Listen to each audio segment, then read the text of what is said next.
Ici, j'ai une diapositive sur l'alimentation. Comme je suis un spécialiste d'alimentation, ça m'aurait pris une autre séance, une autre conférence pour vous en parler adéquatement.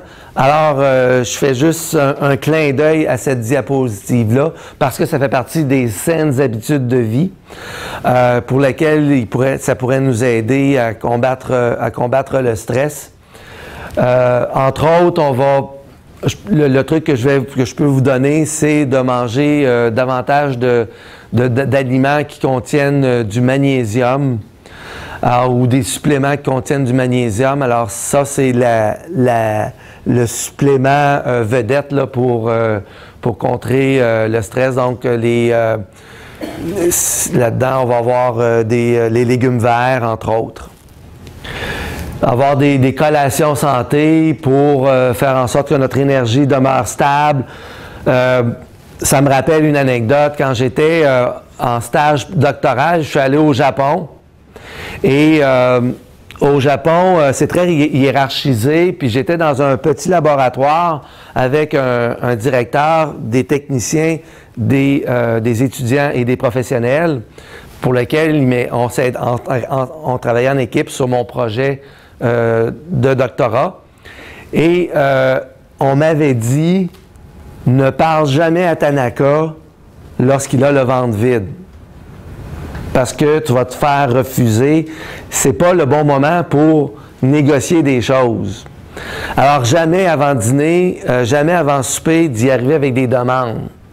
Parce qu'il devenait comme irascible. Il devenait comme un peu plus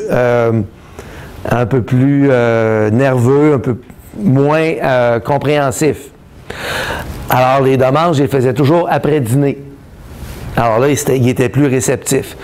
Mais donc, dans son cas, pour ne pas avoir ces problèmes de ventre vide, lui, il aurait été mieux de manger une collation à 3h30 ou à 4h pour que son énergie soit plus stable.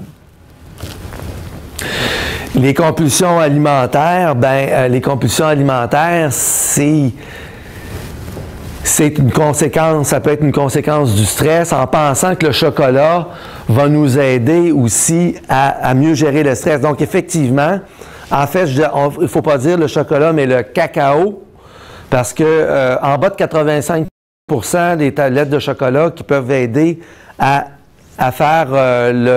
régénérer les neurotransmetteurs qu'on appelle la dopamine, qui est la source du plaisir qu'on a perdu à cause du stress. Il faut que ça soit une bonne teneur en cacao.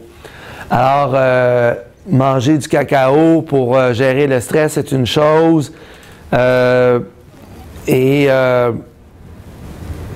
comme compensation calorique au stress, il vaut mieux peut-être aller mieux gérer son stress que de se servir du chocolat, à moins d'en faire un usage limité.